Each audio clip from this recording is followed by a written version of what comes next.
Yes, dear friends, we are discussing on the basic elements of Marxism or Marxist ideology. In previous class, some aspects of dialectical materialism we have described, and today we are going to elaborate the another basic element of Marxism, but it is an application of dialectical materialism. Marxian ആശയങ്ങളുടെ പ്രധാനപ്പെട്ട elements ആണ് ഘടകങ്ങളാണ് നമ്മൾ പരിശോധിച്ചുകൊണ്ടിരുന്നത്. അതിൽ ഒരു point നമ്മൾ പറഞ്ഞത്, ഒരു എലമെന്റ് പറഞ്ഞത് ഡയലക്റ്റിക്കൽ മെറ്റീരിയലിസം ആണ്, വൈരുദ്ധ്യാധിഷ്ഠിത ഭൗതികവാദം. ഈ വൈരുദ്ധ്യാധിഷ്ഠിത ഭൗതികവാദത്തിനെ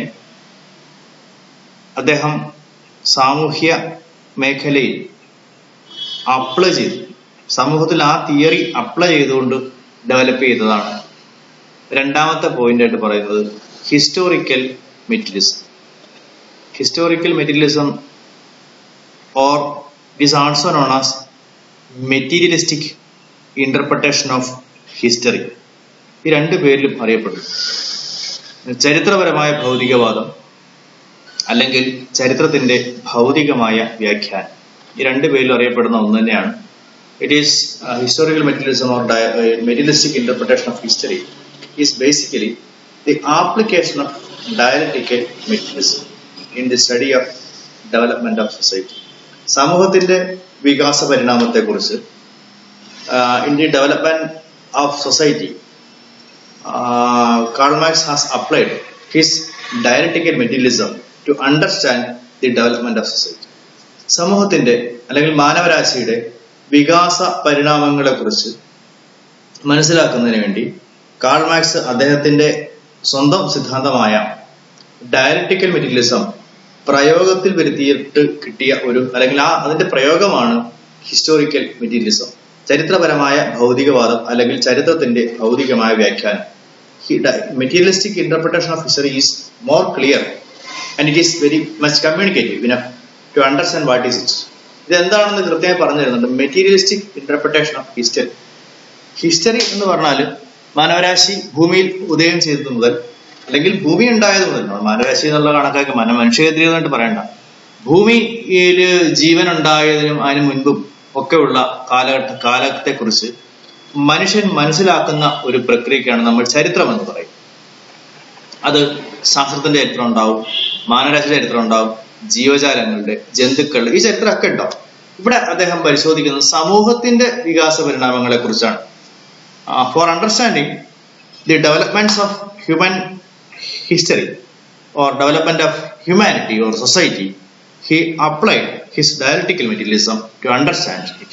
സമൂഹത്തിന്റെ മാറ്റങ്ങളെ കുറിച്ച് മനസ്സിലാക്കാൻ വേണ്ടി അദ്ദേഹം ഡയലക്റ്റിക്കൽ മെറ്റീരിയൽസ് അപ്ലൈ ചെയ്തു. ആ ഡയലക്റ്റിക്കൽ മെറ്റീരിയൽസ് അപ്ലൈ ചെയ്തപ്പോൾ അദ്ദേഹം കൊണ്ടുവന്ന അദ്ദേഹത്തിന്റെ മറ്റൊരു കണ്ടെത്തലാണ് ചരിത്രത്തെ ഭൗതികമായി വ്യാഖ്യാനിക്കാൻ കഴിയും. അതായത് മാനവരാശി ഉണ്ടായത് മുതൽ ഇതുവരെയുള്ള മാനവ പുരോഗതിയെ നമ്മൾക്ക് ഭൗതികമായി വ്യാഖ്യാനിക്കാൻ കഴിയും എന്നാണ് അദ്ദേഹം പറഞ്ഞത്.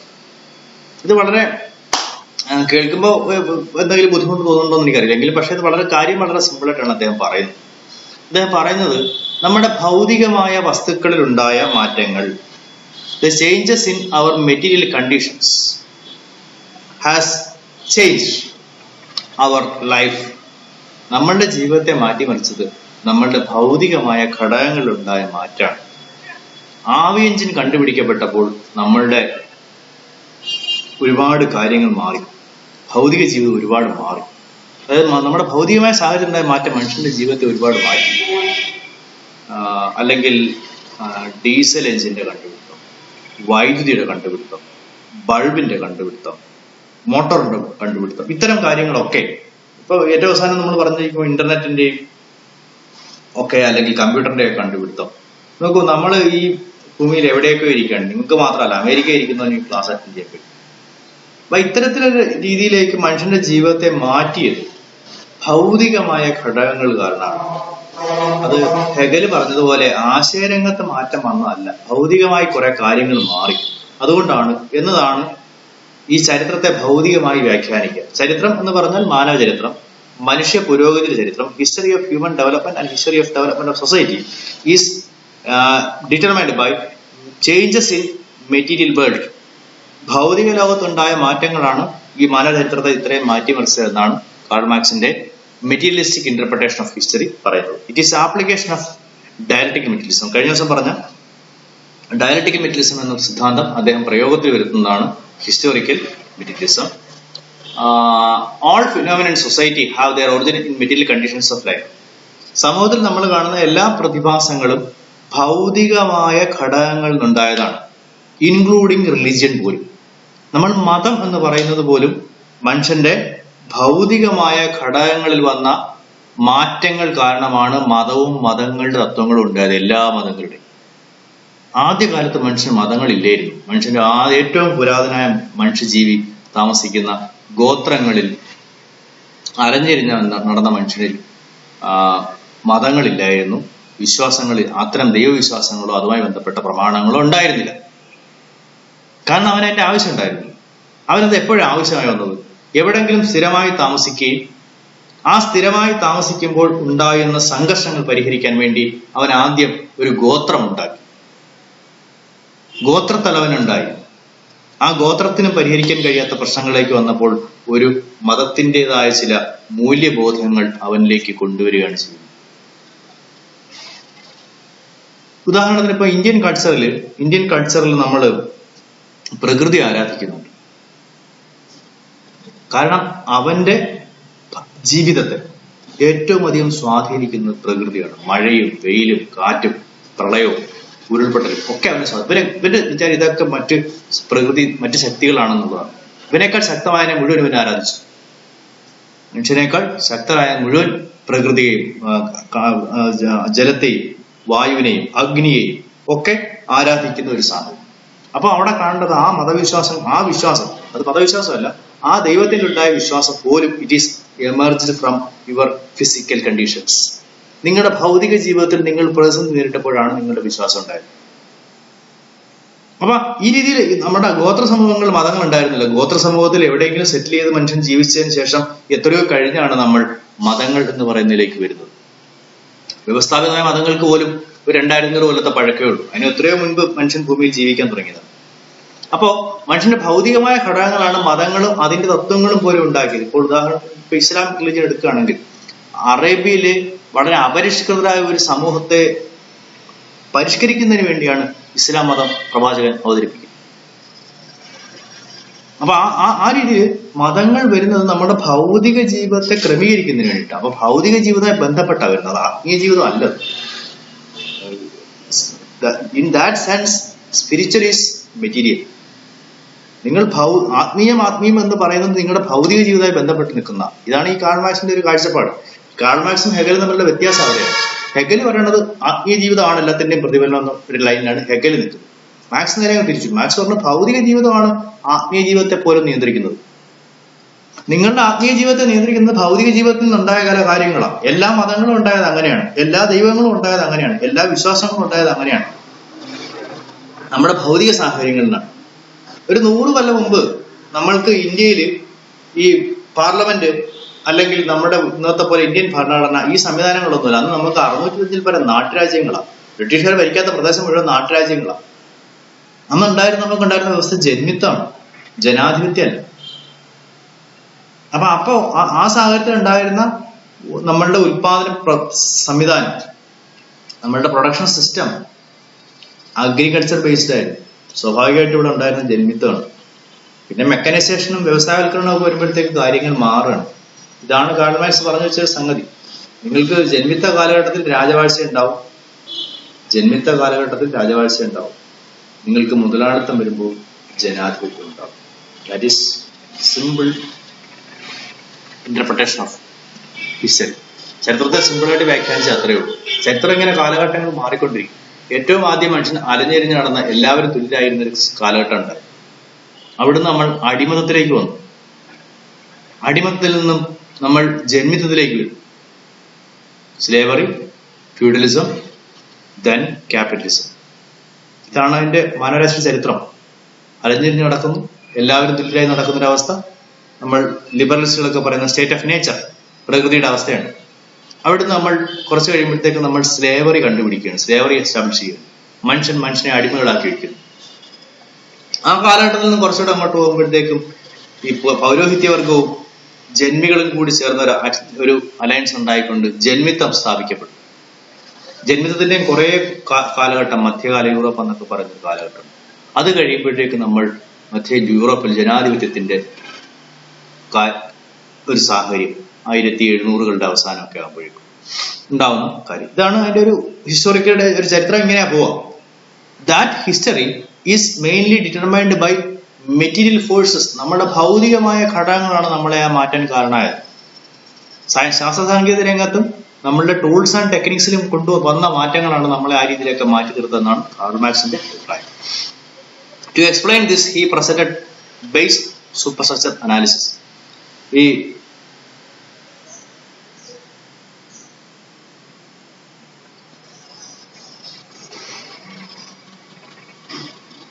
ഹലോ, കേൾക്കുന്നുണ്ടോ?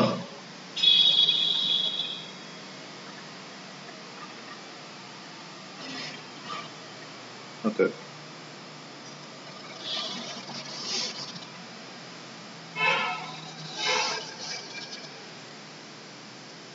This to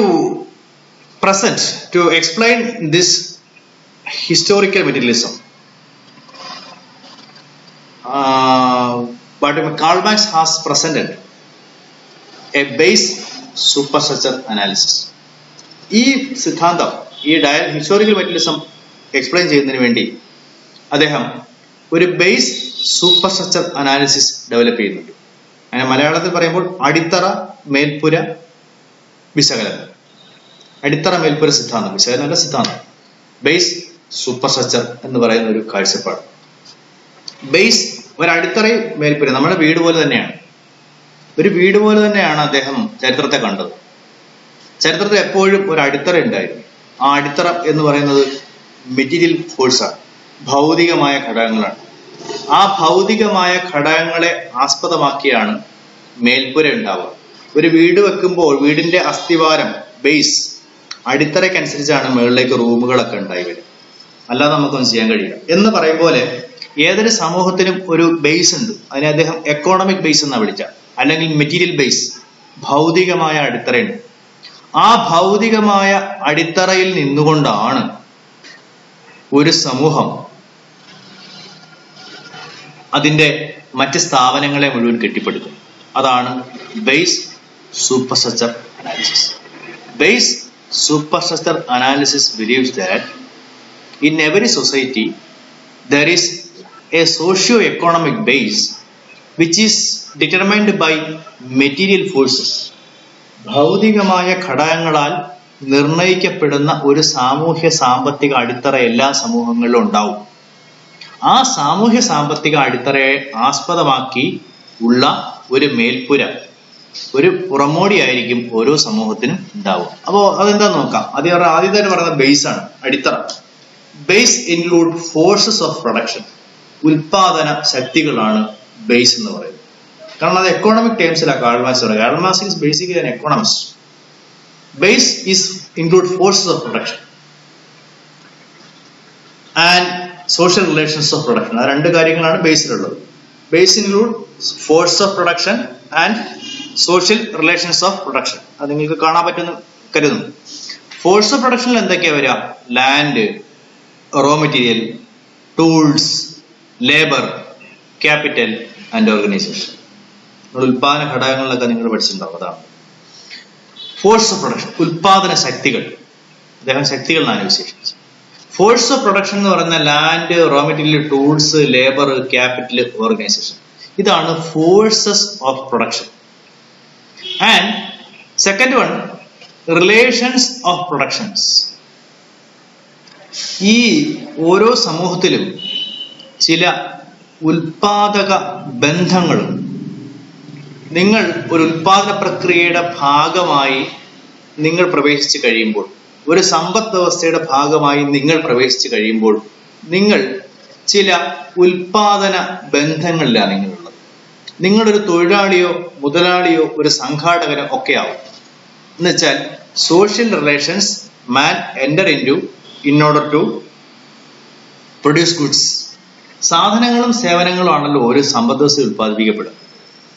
ഈ സാധനങ്ങളും സേവനങ്ങളും ഉൽപ്പാദിപ്പിക്കപ്പെടുന്ന സമ്പദ് വ്യവസ്ഥയിൽ നിങ്ങൾ പ്രവേശിക്കുമ്പോൾ, അല്ലെങ്കിൽ നിങ്ങൾ ആ ഉൽപാദന പ്രക്രിയയുടെ ഭാഗമാകുമ്പോൾ, നിങ്ങൾ ഒരു ഉൽപാദന ബന്ധത്തിലെ ഒരു കണ്ണിയാണ് നിങ്ങൾ. Marks believes that base includes two items. First, forces of production, that is material things, ചില ഭൗതികമായ ഘടകങ്ങൾ, land, labor, capital, raw material, tools, techniques, etc. And second one, relations of production. Social relations of production means in a production system or in an economy, man enter into the production process and become a chain in the relations of production. നിങ്ങൾ ഉൽപാദന പ്രക്രിയയിൽ നിങ്ങൾ ഭാഗമാകുമ്പോൾ നിങ്ങൾ ആ ചില ഉൽപാദന ബന്ധങ്ങളിൽ നിങ്ങൾ ഏർപ്പെടുന്നുണ്ട്. അത് നിങ്ങൾ അറിയാതെ ഏർപ്പെടുകയാണ്. നിങ്ങൾ ഒരുപക്ഷെ തൊഴിലാളിയോ മുതലാളിയോ ആവുന്നുണ്ടാവും, നിങ്ങളൊരു സംഘാടകനാവുന്നുണ്ടാവും, നിങ്ങളിന് സൗകര്യം ഒരുക്കി കൊടുക്കുന്ന അഡ്മിനിസ്ട്രേറ്റർ ആവുന്നുണ്ടാവും. ഇപ്പൊ ഞാൻ പോലും ഇന്ത്യൻ എക്കോണമി എന്ന് പറയുന്ന സമ്പദ് വ്യവസ്ഥയിൽ വരും തലമുറയെ ഒരു പ്രത്യേക രീതിയിൽ ട്രെയിൻ ചെയ്യുന്നതിന് ഉണ്ടാക്കിയ ഒരു വിദ്യാഭ്യാസ ഒരു സ്ഥാപനമാണ് കോളേജ്. വിദ്യാഭ്യാസ സ്ഥാപനങ്ങളെല്ലാം അങ്ങനെയാണ്. നിങ്ങളെ 10-15 കൊല്ലം ട്രെയിൻ ചെയ്ത് ഭാവി സമൂഹത്തിന് കൊള്ളാവുന്ന പൗരന്മാരാക്കി നിങ്ങളെ ഓരോരുത്തരെയും മാറ്റിയെടുക്കുക എന്നുള്ളതാണ്. ഈ സമൂഹത്തിന് കൊള്ളാവുന്ന സമ്പദ് ഉൽപാദന പ്രക്രിയയിൽ നിങ്ങളെ ഏർപ്പെടുത്താൻ കഴിയുക എന്നുള്ളതാണ്. അതാണ് ലക്ഷ്യം. അതിനാണ് വിദ്യാഭ്യാസത്തിന് വേണ്ടി സർക്കാർ ഇത്രയും തുക ചെലവഴിക്കുന്നത്. ഇത് കഴിയുമ്പോൾ നിങ്ങൾ ഏർപ്പെടുന്നത് ഈ സമ്പദ് വ്യവസ്ഥയിലെ ഏതെങ്കിലും ഉൽപാദന പ്രക്രിയയിലാണ്. ചിലപ്പോൾ നിങ്ങൾ സാധനങ്ങൾ കൊടുക്കുന്ന ആളാവാം, സേവനങ്ങൾ ഉൽപ്പാദിപ്പിക്കുന്ന ആളാവാം, എന്തോ സാധനങ്ങൾ ഉൽപ്പാദിപ്പിക്കുന്ന ആളാവാം, ലേബർ ഫോഴ്സ് ആവാം, നിങ്ങൾ മാനേജറിയൽ സ്കില്ലുള്ള ആളാവാം. അപ്പൊ ആ രീതിയിൽ in every society there will be production process and every man or every human being enter into that process and he become a chain, a part in the relations of production. അദ്ദേഹം അതിന്റെ ഭാഗമായി കഴിയുമ്പോൾ ആ ഉൽപാദന ബന്ധങ്ങളുടെ ഒരു കണ്ണിയായി അദ്ദേഹം മാറിക്കഴിയുകയും ചെയ്യും. Then superstructure. Superstructure include ideas of society. Superstructure എന്ന് പറയുന്നത് സമൂഹത്തിലെ ആശയങ്ങളാണ്. എന്തെല്ലാം ആശയങ്ങൾ? Political ideas, legal system, philosophy, religion. Superstructure എന്ന് പറയുന്നത്, ഉപരിഘടന എന്ന് പറയുന്നത് ചേരുന്നത് നമ്മളുടെ രാഷ്ട്രീയ ആശയങ്ങൾ, നമ്മളുടെ കാഴ്ചപ്പാടുകൾ, നമ്മളുടെ നിയമങ്ങൾ, നമ്മളുടെ ഫിലോസഫി, നമ്മളുടെ തത്വശാസ്ത്രം, നമ്മളുടെ മതപരമായ വിശ്വാസങ്ങൾ, ഇതെല്ലാമാണ് സൂപ്പർസ്ട്രക്ചർ, മേൽപ്പുര എന്ന് പറയുന്നത്. ഈ മേൽപ്പുരയാണ് നമ്മൾ കാണുക. നമ്മുടെ വിശ്വാസങ്ങൾ, നമ്മളുടെ നിയമങ്ങൾ, നമ്മളുടെ രാഷ്ട്രീയമായ ദർശനങ്ങൾ, നമ്മളുടെ രാഷ്ട്രീയ കാഴ്ചപ്പാടുകൾ, നമ്മളുടെ ഫിലോസഫി, നമ്മളുടെ ജീവിതത്തെക്കുറിച്ചും സമൂഹത്തെക്കുറിച്ചുള്ള നമ്മളുടെ ദർശനങ്ങൾ, കാഴ്ചപ്പാടുകൾ, തത്വശാസ്ത്രം, ഇതൊക്കെ കാണുന്നത് സൂപ്പർ സ്ട്രക്ചറിന്റെ ഭാഗമായിട്ടാണ്.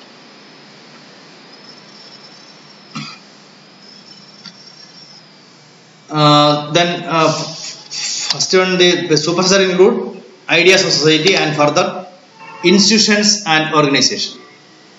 അതോടൊപ്പം തന്നെ ഐഡിയാസിനെ കൂടാതെ അതിനകത്ത് ഇൻസ്റ്റിറ്റ്യൂഷൻസ് ആൻഡ് ഓർഗനൈസേഷൻസ്, സ്ഥാപനങ്ങളും ഒക്കെ ഉണ്ട് അതിനകത്ത്. ഏതൊക്കെയാ? സ്റ്റേറ്റ്, നമ്മൾ നേരത്തെ പറഞ്ഞ ലീഗൽ ഫ്രെയിംവർക്ക് വരുന്ന സ്റ്റേറ്റ്, ചർച്ച്, പൊളിറ്റിക്കൽ പാർട്ടി, ഇത്തരം സ്ഥാപനങ്ങളും സംഘടനകളും ഒക്കെ ഈ സൂപ്പർ സ്ട്രക്ചറിന്റെ ഭാഗമാണ്. ബേസിൽ 2 കാര്യങ്ങളാണ് ഉള്ളതെന്ന് നമ്മൾ നേരത്തെ പറഞ്ഞു. ബേസിലുള്ളത് പ്രധാനമായിട്ടും ഫോഴ്സ് ഓഫ് പ്രൊഡക്ഷനും റിലേഷൻസ് ഓഫ് പ്രൊഡക്ഷൻ, നമ്മളുടെ ഉൽപാദന ശക്തികളും ഉൽപാദന ബന്ധങ്ങളും. റിലേഷൻസ് ഓഫ് പ്രൊഡക്ഷൻ സൂപ്പർ സ്ട്രക്ചറിൽ ഉണ്ടാകുന്നത് ഐഡിയാസ് ഓഫ് സൊസൈറ്റി, സമൂഹത്തിലെ ആശയങ്ങളും സ്ഥാപനങ്ങളും സംഘടനകളും. ആശയങ്ങൾ, സ്ഥാപനങ്ങൾ, സംഘടനകൾ, ഇത് മൂന്നും കൂടി ചേരുമ്പോഴാണ് സൂപ്പർ സ്ട്രക്ചർ, ഉപരിഘടന എന്ന് പറയുന്ന സംവിധാനം ഉണ്ടാകും. Historical changes are determined by mode of production. ഈ ചരിത്രത്തിൽ മാറ്റങ്ങൾ ഉണ്ടാവുന്നത്, അതായത് ചരിത്രത്തെ വ്യാഖ്യാനിക്കുകയാണല്ലോ ചെയ്തത് ഭൗതികമായിട്ട്. ചരിത്രത്തിലെ മാറ്റങ്ങൾ ഉണ്ടാവുന്ന കാൾ മാർക്സിന്റെ കാഴ്ചപ്പാടിൽ historical changes are determined by mode of production. ഓരോ സമൂഹത്തിലെയും ഉൽപാദന രീതി മാറുന്നതനുസരിച്ചാണ് ചരിത്രത്തിൽ മാറ്റങ്ങൾ ഉണ്ടായത്. ജന്മിത്വത്തിൽ നിന്നും നമ്മൾ മുതലാളിത്തത്തിലേക്ക് വന്നു, അല്ലെങ്കിൽ ജനാധിപത്യത്തിലേക്ക്, രാജവാഴ്ചയിൽ നിന്നും ജനാധിപത്യത്തിലേക്ക് വന്നത്, അടിമത്തം ഉപേക്ഷിച്ച് ജന്മിത്തം സ്വീകരിച്ചത്, ജന്മിത്തം ഉപേക്ഷിച്ച് മുതലാളിത്തം സ്വീകരിച്ചതൊക്കെ നമ്മളുടെ മോഡ് ഓഫ് പ്രൊഡക്ഷനിൽ, ഉൽപാദന വ്യവസ്ഥയിൽ മാറ്റം വന്നതുകൊണ്ടാണ്. നമ്മൾ ഹാൻഡ് മെയ്ഡ് ടെക്നോളജിയാണ് ഉണ്ടെങ്കിൽ, ഹാൻഡ് മെയ്ഡ് ആണ് നമ്മുടെ ടെക്നോളജിയിൽ, ഖാദിയാണ് നമ്മുടെ ടെക്നോളജി എങ്കിൽ നമ്മൾക്ക് ഒരു ജന്മിത്ത വ്യവസ്ഥയായിരിക്കും ഉണ്ടാവുക.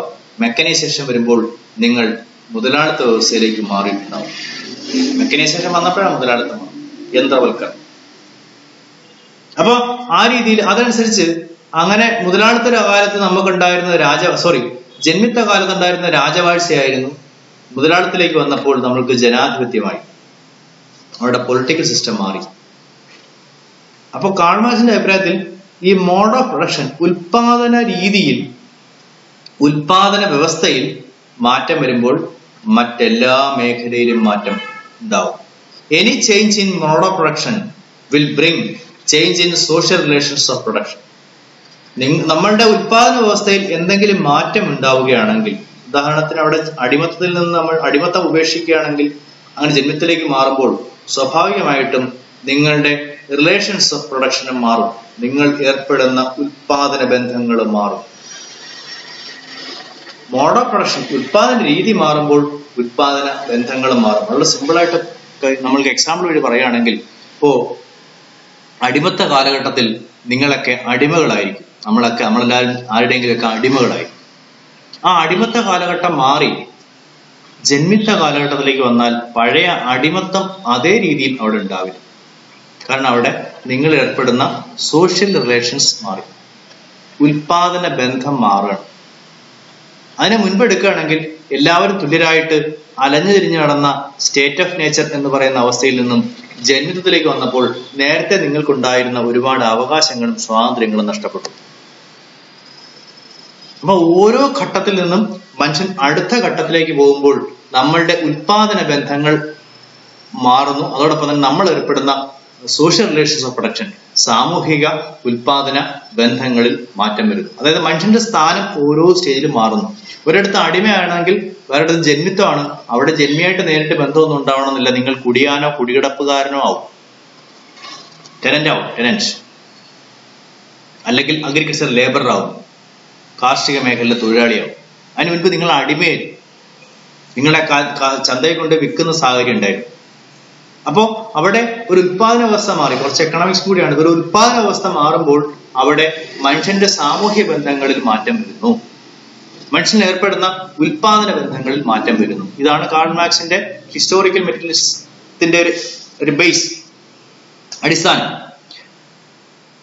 Any change in mode of production will bring change in social relations of production. Mode of production എവിടെയെങ്കിലും എന്തെങ്കിലും മാറുകയാണെങ്കിൽ അത് നമ്മളുടെ സോഷ്യൽ റിലേഷൻസ് ഓഫ് പ്രൊഡക്ഷൻ, നമ്മളുടെ സാമൂഹ്യ ഉൽപാദന ബന്ധങ്ങളിൽ മാറ്റം വരുത്തുന്നു എന്നർത്ഥം. Super structure of society erected on the foundation of productive forces. ഏത് സമൂഹത്തിന്റെ സൂപ്പർ സ്ട്രക്ചർ? നമ്മൾ നേരത്തെ പറഞ്ഞ ഐഡിയാസ്, ഇൻസ്റ്റിറ്റ്യൂഷൻസ് ആൻഡ് ഓർഗനൈസേഷൻസ്.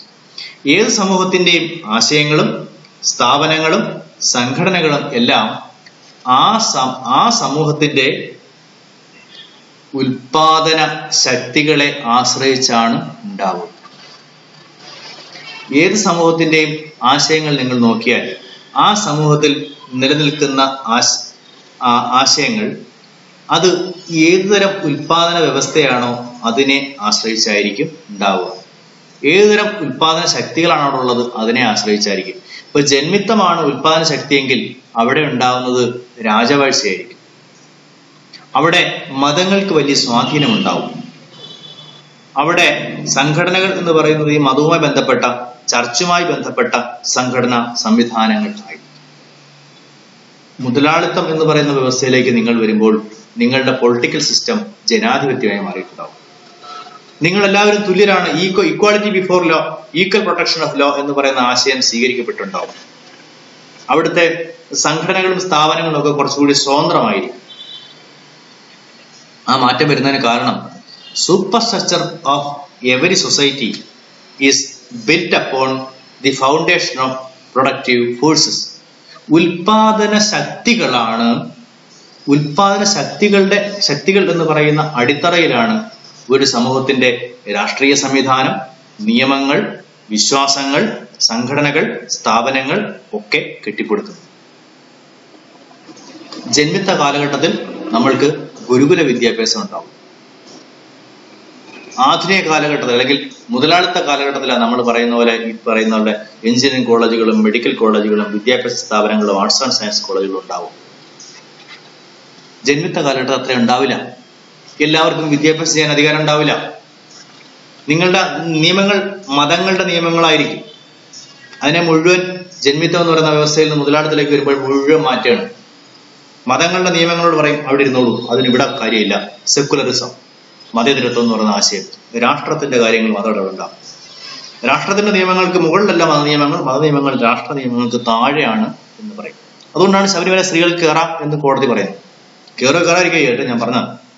കാരണം രാഷ്ട്രത്തിന്റെ നിയമങ്ങൾ മതനിയമങ്ങൾക്കും വിശ്വാസങ്ങൾക്കും മുകളിലാണ്. ജന്മിത്ത കാലഘട്ടത്തിൽ ഈ മതനിയമങ്ങൾക്കും രാഷ്ട്രത്തിന്റെ നിയമങ്ങൾക്കും താഴെയായിരിക്കും എപ്പോഴും. മതനിയമങ്ങൾക്ക് വിധേയമായിട്ടായിരിക്കും പ്രവർത്തിക്കുക എന്നർത്ഥം. Then mode of production determines. Hello, കേൾക്കുന്നുണ്ടോ?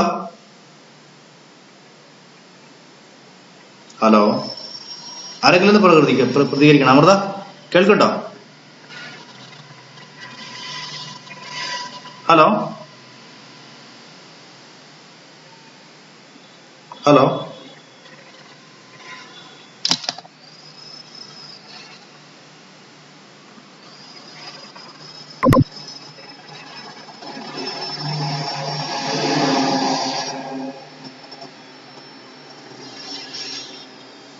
Hello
Yes. Then we have mode of production determines social, political and spiritual process of life. Superstructure of society is erected on a socio-economic base. ഏതൊരു സമൂഹത്തിന്റെയും രാഷ്ട്രീയ സംവിധാനം, നിയമങ്ങൾ, മതങ്ങൾ, വിശ്വാസങ്ങൾ, സ്ഥാപനങ്ങൾ, സംഘടനകൾ ഇവയെല്ലാം കെട്ടിപ്പടുത്തിരിക്കുന്നത് ആ സമൂഹത്തിലെ ഉൽപാദന വ്യവസ്ഥ എന്താണോ അതിനെ ആസ്പദമാക്കിയാണ്. ജന്മിത്ത കാലഘട്ടത്തിലോ അടിമത്ത കാലഘട്ടത്തിലോ ഉള്ള രാഷ്ട്രീയ സംവിധാനമോ വിശ്വാസങ്ങളോ സ്ഥാപനങ്ങളോ സംഘടനകളോ അല്ല മുതലാളിത്ത കാലഘട്ടത്തിൽ നമുക്കുണ്ടാവും. ഇത്രയുള്ള അതിന്റെ വ്യത്യാസം. ജന്മിത്ത കാലഘട്ടത്തിൽ നിന്ന് മാറി മുതലാളിത്ത കാലഘട്ടത്തിലേക്ക് വരുമ്പോൾ നമ്മുടെ രാഷ്ട്രീയ സ്ഥാപനങ്ങൾ മാറി. അവിടെ രാജവാഴ്ചയാണ്, എല്ലാം രാജാവ് തീരുമാനിക്കും. ഇവിടെ ജനാധിപത്യമാണ്. അവിടെ വിദ്യാഭ്യാസ സ്ഥാപനങ്ങൾ ഉണ്ടാവില്ല, ഇവിടെ വിദ്യാഭ്യാസ സ്ഥാപനങ്ങൾ ഉണ്ടാവും. അവിടുത്തെ സ്ഥാപനങ്ങളും സംഘടനകളും ഒക്കെ മതവുമായി ബന്ധപ്പെട്ട് നിൽക്കും. ഇവിടുത്തെ മതവും വിശ്വാസവും ഒക്കെ ഒരു സൈഡിൽ ഉണ്ടാവുന്നേ ഉള്ളൂ, അതിന് പ്രധാനപ്പെട്ട റോള് ഉണ്ടാവില്ല. ഈ വ്യത്യാസം ഉണ്ടാവുന്നതിന് കാരണം ഈ ഉൽപാദന അടിത്തറയിൽ മാറ്റം വന്നു എന്നുള്ളതാണ് കാൾ മാർക്സിന്റെ നിരീക്ഷണം. അതുകൊണ്ടാണ് അദ്ദേഹം പറയുന്നത് മോഡ് ഓഫ് പ്രൊഡക്ഷൻ, ഉൽപാദന വ്യവസ്ഥ എന്താണോ അതാണ് നമ്മളുടെ സാമൂഹ്യ രാഷ്ട്രീയ ആത്മീയ പ്രക്രിയ നിയന്ത്രിക്കുന്നത്. Mode of production determines the social, political and spiritual process of life. സമൂഹത്തിന്റെ രാഷ്ട്രീയ സാമൂഹ്യ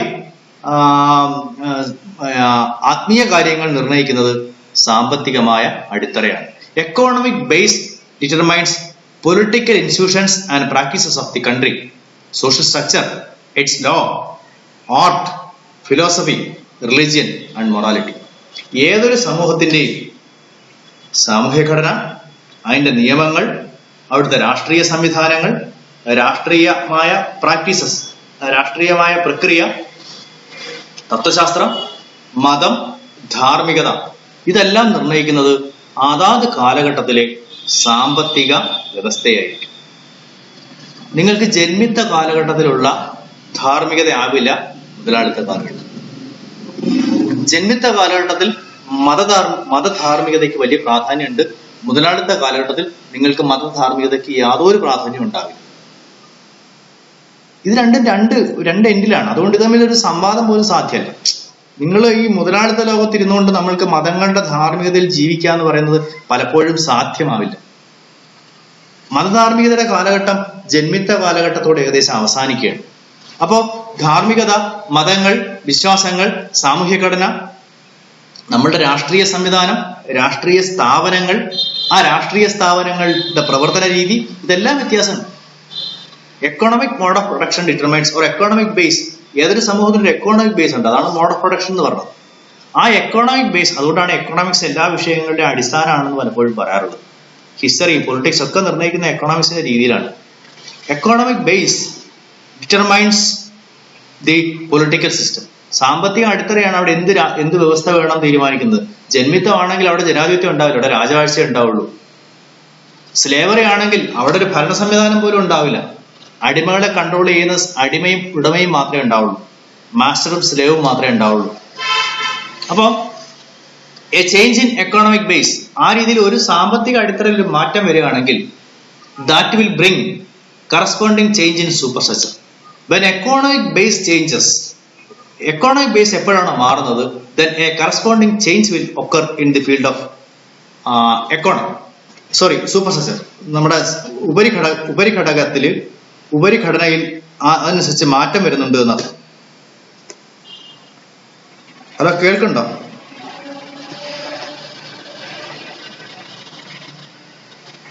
ഓക്കെ ഞാൻ കോളിൽ നിന്ന് പുറത്തു പോയത്. Thank you. അപ്പോ then a change in economic base will bring corresponding change in superstructure. ഒരു അടിത്തറയിൽ മാറ്റം ഉണ്ടായി, എക്കോണമിക് ബേസിൽ സാമ്പത്തിക അടിത്തറയിൽ മാറ്റം ഉണ്ടായാൽ അതിനനുസരിച്ച് നമ്മളുടെ ഉപരിഘടനയിൽ മാറ്റം ഉണ്ടാവുന്നു. അടിത്തറയിൽ മാറ്റം ഉണ്ടായാൽ മേൽപ്പുരയിൽ മാറ്റം ഉണ്ടാവും. ഒരു വീട് സങ്കല്പിച്ചാൽ മതി. ഒരു വീടിന്റെ അടിത്തറ എങ്ങനെയാണോ ക്രമീകരിച്ചിരിക്കുന്നത് അതനുസരിച്ച് വീടിന്റെ മുറികളും ബാത്റൂമും അടുക്കളയും എന്ത് വേണമെങ്കിലും ഉണ്ടാക്കാൻ പറ്റുള്ളൂ.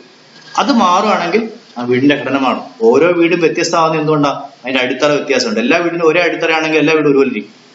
അപ്പോ സാമ്പത്തിക അടിത്തറ എന്ന് പറയുന്നത് ഓരോ സമൂഹത്തിനും ഉണ്ട്. നമ്മളിപ്പോൾ ജീവിക്കുന്ന സമൂഹത്തിന്റെ സാമ്പത്തിക അടിത്തറ പ്രിഡോമിനന്റ്ലി അഗ്രിയൻ ബട്ട് ക്യാപിറ്റലിസ്റ്റ്. നമ്മളുടെ ഇന്ത്യൻ എക്കോണമി വിലയിരുത്തുകയാണെങ്കിൽ അത് പ്രിഡോമിനന്റ്ലി അഗ്രികൾച്ചർ ആണ്, കാർഷിക മേഖലയ്ക്ക് പ്രാധാന്യമുള്ളതാണ്. But at the same time it is capitalism. അതേസമയം ഇത് മുതലാളിത്ത വ്യവസ്ഥ കൂടിയാണ്. അപ്പൊ ആ രീതിയിലാണ് ഒരു അഗ്രികൾച്ചറൽ ക്യാപിറ്റലിസം ആണ് ഇവിടെ മെയിൻറ്റെയിൻ ചെയ്യുന്നത്. അല്ല ഫ്യൂഡലിസത്തിന്റെ ഒരു കാലം, ഫ്യൂഡലിസം എലമെന്റ് പക്ഷേ ഇപ്പോഴും ഉണ്ട്. ഫ്യൂഡലിസത്തിൻ്റെതായ ലക്ഷണങ്ങൾ ഇപ്പോഴും പലപ്പോഴും കാണിക്കാറുണ്ട്. അതൊക്കെ വേറെ ഒരുപാട് കാര്യങ്ങളാണ്. അത് നമ്മൾ എന്തുകൊണ്ടാണെന്ന് വെച്ചാൽ നമ്മൾ ജനാധിപത്യപരമായ പരിവർത്തനം നടന്നിട്ടില്ല. ഇവിടെ ഒരു വിപ്ലവത്തിലൂടെ ഒന്നും വലിയ മാറ്റമൊന്നും ഉണ്ടായിട്ടില്ല. ഗ്രാജുവലിസം ആണ്. അതുകൊണ്ട് ഇത് കുറെ കാലം കൂടി ഇങ്ങനെയൊക്കെ ഉണ്ടാവും. ഈ ജന്മിത്തിന്റെ എലമെന്റും ജന്മിമാരും ഭൂ ഉടമകളും ഒക്കെ ഇപ്പോഴും നോർത്ത് ഇന്ത്യയിലൊക്കെ വലിയ ജാതിയൊക്കെ വലിയ പ്രശ്നമായിരിക്കും കുറെ കാലങ്ങൾ കൂടി. നമ്മുടെ കാലഘട്ടത്തിൽ പോലും പരിഹരിക്കപ്പെടുമെന്ന് അറിയില്ല. എങ്കിലും then a change in economic base, സാമ്പത്തിക അടിത്തറയിൽ ഉണ്ടാകുന്ന ഒരു മാറ്റം അതിന് കറസ്പോണ്ടിങ് ആയ, അതിന് അനുകൂലകമായ, അതിന് ബേസ് ചെയ്തുകൊണ്ടുള്ള, അതിനെ അടിസ്ഥാനമാക്കിയിട്ടുള്ള ഒരു മാറ്റം സൂപ്പർ സ്ട്രക്ചറിൽ വരും. അതായത് സാമ്പത്തിക അടിത്തറ മാറുകയാണെങ്കിൽ ഏതൊരു സമൂഹത്തിന്റെയും ഉൽപാദന വ്യവസ്ഥ, അതാണ് സാമ്പത്തിക അടിത്തറ, ആ ഉൽപാദന വ്യവസ്ഥ മാറുകയാണെങ്കിൽ അവിടുത്തെ രാഷ്ട്രീയ സംവിധാനം മാറും, നിയമങ്ങൾ മാറും, നമ്മളുടെ രാഷ്ട്രീയ സ്ഥാപനങ്ങൾ മാറും, സ്ഥാപനങ്ങളുടെ പ്രവർത്തന രീതി മാറും, സംഘടനകൾ മാറും, ഇതൊക്കെ മാറും. നിങ്ങൾക്ക് രാഷ്ട്രീയ പാർട്ടി ജന്മിത്ത കാലഘട്ടത്തിൽ രാഷ്ട്രീയ പാർട്ടികൾ ഉണ്ടാവില്ല. എന്തുകൊണ്ടാണ്? അത് ജന്മിത്ത കാലത്ത് രാഷ്ട്രീയങ്ങളുടെ ആവശ്യമില്ല. അവിടെ രാഷ്ട്രീയം വർക്ക് ചെയ്യുന്ന രാഷ്ട്രീയ പാർട്ടികളിലൂടെ അല്ല. ഇവിടെ അങ്ങനെ ജനാധിപത്യത്തിൽ അങ്ങനെയല്ല. നിങ്ങൾ മുതലാളിത്ത വ്യവസ്ഥയിലേക്ക് വരുമ്പോൾ അവിടെ രാഷ്ട്രീയ പാർട്ടികൾ ഉണ്ടാവും. അവിടെ ലെജിസ്ലേച്ചറും എക്സിക്യൂട്ടീവും ജുഡീഷ്യറി ഉണ്ടാവും, മറ്റിടത്ത് ഉണ്ടാവില്ല. അത് പ്രവർത്തിക്കുന്ന ഒരു കൃത്യമായ ഭരണഘടന ഉണ്ടാവും. ജന്മിത്ത കാലഘട്ടത്തിൽ അത് ഉണ്ടാവില്ല. അതിന് മുൻപുള്ള അടിമത്ത കാലഘട്ടത്തിൽ ഉണ്ടാവില്ല. അപ്പോൾ എക്കണോമിക് ബേസ് മാറുമ്പോൾ അവിടുത്തെ നമ്മളുടെ മറ്റ് സ്ഥാപനങ്ങൾ, രാഷ്ട്രീയ സ്ഥാപനങ്ങൾ, ഭരണാധികാരം, മതം, ധാർമ്മികത പോലും മാറും, ധാർമ്മിക മൂല്യങ്ങൾ പോലും മാറും. ഉദാഹരണത്തിന് അരിസ്റ്റോട്ടിലൊക്കെ ഈ സ്ലേവറിയെ ന്യായീകരിച്ചവരാണ്, അടിമത്തത്തെ ന്യായീകരിച്ചവരാണ്. ഇപ്പൊ ഒരു രാഷ്ട്രീയം എന്നതിന് അടിമത്തത്തെ ന്യായീകരിക്കാൻ കഴിയും. അപ്പൊ എന്ന് വെച്ചാൽ അദ്ദേഹം പറഞ്ഞത് ഈ ഉദ്യോഗസ്ഥന്മാരെയും ബുദ്ധിജീവികളെയും ഭരണാധികാരികളെയും സംരക്ഷിക്കേണ്ട, അല്ലെ അവർക്ക് വേണ്ടുന്ന മറ്റു കാര്യങ്ങൾ ചെയ്തു കൊടുക്കാൻ വേണ്ടി അടിമകൾ വേണമെന്നാണ് പറഞ്ഞത്.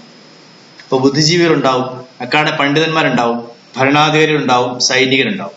ഇവർക്ക് വേണ്ടുന്ന വേറെ ഒരുപാട് കാര്യങ്ങൾ, ഭക്ഷണം ഉണ്ടാക്കുക, അവരുടെ തുണി അലക്കുക, അവരുടെ ഭൗതിക സഹായർക്ക് വീട് വെച്ച് കൊടുക്കുക, ഇത്തരം കാര്യങ്ങളൊക്കെ ചെയ്യാൻ വേണ്ടി അടിമകളെ കൊണ്ടു നടക്കാം എന്നാ പറയുന്നത്. അപ്പൊ അങ്ങനെ ആലോചിക്കുമ്പോൾ അത് ശരിയാണ്. കാരണം അവർക്ക് ചെയ്യാൻ പറ്റില്ല, അതുകൊണ്ട് വേറെ ആൾക്കാരെ വേണം. പക്ഷെ നമുക്ക് അടിമത്തെ ന്യായീകരിക്കാൻ കഴിയില്ല എന്നർത്ഥം. ടു മാർക്സിന്റെ അഭിപ്രായത്തിൽ the class which controls the material forces of society is at the same time it's ruling intellectual force.